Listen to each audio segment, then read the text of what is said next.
બોલ. ક્લાસમાં આ વખતે કંઈક નવું લઈને આવી રહ્યા છે જે લગભગ સુધી તો કચ્છ. જય શ્રી કૃષ્ણ, જય માતાજી મિત્રો. તો આજથી આપણો વ્લોગ ચાલુ થઈ રહ્યો છે ને હમણાં તૈયારી ચાલુ થઈ ગઈ છે ને. કોંગ્રેચ્યુલેશન કહી દેજો તમારા ભાઈએ નવો ફોન લઈ લીધો છે. શું કે ભાઈ? તો હવેથી આપણે રેગ્યુલર વ્લોગ આવવાનું ચાલુ થઈ જશે. એક અમે નવી વસ્તુ કરવા જઈ રહ્યા છીએ. ના હમણાં રિવીલ નથી કરવાનો, આપણે છેલ્લે રિવીલ કરશું. આજે ભાઈ નાસ્તો કરાવે છે એનો વ્લોગમાં તમને ભાઈ નાસ્તોમાં એવો છે ભાઈ, અમુક માણસો બે જણા અહીંયા મારી આગળ બેઠા છે, બે ગાડી લીધી છે પણ હજી મને પાર્ટી મળી નથી. ગાડી અમે લોન ઉપર લીધી છે. ભાઈ પણ ગાડી તો લોન ઉપર જ લેવી પડે કે એમાં ડાઉન પેમેન્ટ 3 લાખ ભરવો પડે. ભાઈ જો સાંભળો, આથી 5 વર્ષ પછી જેદી ગાડી ફ્રી થશે ને તેથી અમે પાર્ટી આપી દે. જો ગાડી અમારા કન બચી તો વ્યાજ સુધી કે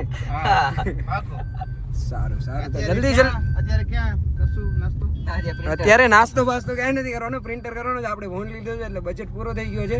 હવે આગલા મહિને કમાવો પડશે કેમ કે માઇક લેવાનો આપણે સારામાં વોઇસ ત્યારે જ આવશે. એમ નહીં કાંઈક તો ખવડાવી દે. ઘૂઘરા તો ખવડાવી દે. ઘૂઘરા હમણાં ખરાયા ને ભાઈ, હમણાં તમને સોડા કોણે પીરાવી હતી? ઠેરી સોડા. થેરી સોડામાં નુકસાનમાં નુકસાનમાં એ તો તમારો વાક કહેવાય, તમારે ન પીવડાવી જોઈએ ખરેખર. એમ ના હાલે યાર. હાલ થેરી સોડા પીરેડા. હું કાંઈ નથી પીવડાવતો. જય માતાજી, જય શ્રી કૃષ્ણ. અમે એક વિડીયો બનાવ્યો એમાં બ્લર થઈ ગયો. હવે નવો ફોન છે એટલે હા યાર નવો ફોન. તો મિત્રો રિવીલ એ કરવાનું હતું વસ્તુ કે આપણો ગરબા ક્લાસ હવે ચાલુ થવા જઈ રહ્યો છે. તો જલ્દીથી જલ્દી ગરબા ક્લાસમાં આવવાનું ભૂલશો નહીં. લોકેશન આવી જશે માધાપરમાં ફાઇનલ જ છે જે આપણે હર વર્ષે લોકેશન રાખીએ છીએ. ભુજમાં. અને ભુજવાળાને તો ફરજિયાત આવવાનું જ છે, એમ તો આવવું જ પડશે તમારે. અને બીજી વસ્તુ એ કે ગરબા ક્લાસમાં આ વખતે કંઈક નવું લઈને આવી રહ્યા છે જે લગભગ સુધી તો કચ્છમાં તો કોઈ નથી જ કરતું. તો આપણે કરશું ને. આપણે તો હર વખતે કંઈક નવું લઈ જ આવીએ છીએ અને આ વખતે કંઈક નવું લઈને આવશું. અને બીજી વસ્તુ રહી કે આ વખતે એવું વિચારી રહ્યા છીએ કે આપણે 1000 કરતાં પણ પ્લસ સ્ટુડન્ટ જોઈએ છીએ. એટલે 1000 કરતાં પ્લસ જઈએ તો પછી નેક્સ્ટ યર કંઈક તમારી માટે એવું સરપ્રાઈઝ લાવશું કે જેમાં તમને પણ મજા આવે ને અમને પણ મજા આવે.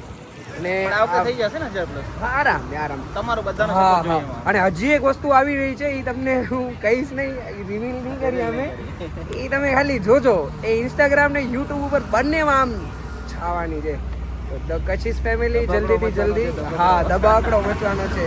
તો જલ્દીથી જલ્દી ધ કચીસ ફેમિલી કમેન્ટ કરીને કહી દેજો કેટલા ઇન્ટરેસ્ટેડ છે. એમ તો બધાને ઇન્ટરેસ્ટેડ એટલે કમેન્ટ કરો કે ન કરો, આવવાનું છે.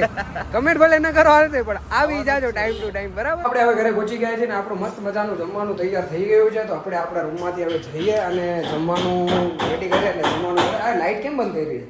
લાઇટ ચાલુ કરવા હાલો. હા છે ને, બિલ આપણે બચાવવાનું છે કેમ કે બિલ બહુ બધું આવી જાય ને. આપણે ધંધો કરતા છીએ ને એટલે ભરવાનું તો છે નહીં આપણે. આ છે અમારો બ્લેક કીડો.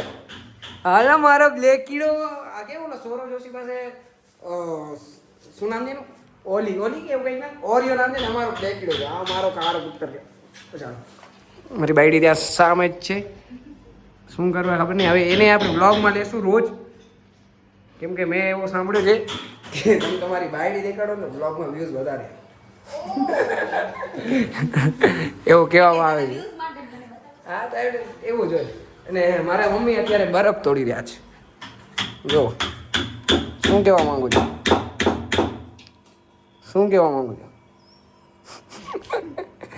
ધીમે ધીમે એમને આદત થઈ જશે. હવે આપણે ફાઇનલી ડેલી બ્લોગિંગ કરવા જઈ રહ્યા છીએ મિત્રો. અહીંયા સુધી આવી ગયા છે તો સબસ્ક્રાઇબ કરવાનું ભૂલતા નહીં. હે તો મમ્મી કહી દે બધાને કે સબસ્ક્રાઇબ કરી નાખે. એ પણ ધીમે ધીમે શીખી જશે. તો મિત્રો અહીંયા સુધી આવી ગયા છો તો સબસ્ક્રાઇબ કરવાનું ભૂલશો નહીં. અને નવા વિડીયો રેગ્યુલર આવવાનું ચાલુ થઈ જશે. રેગ્યુલર આવવાનું ચાલુ થઈ જશે. આ છે મારી ભત્રીજી નિવિખા. હાય કહી દે. હાય. ચલો હાય કહી દીધું. ચાલો મિત્રો તો બ્લોગમાં આપણે અહીંયા એન્ડ કરીએ. નવા વિડીયો સાથે જલ્દીથી જલ્દી મળી રહ્યા છીએ. જય શ્રી કૃષ્ણ, જય રાધે કૃષ્ણ. Thanks.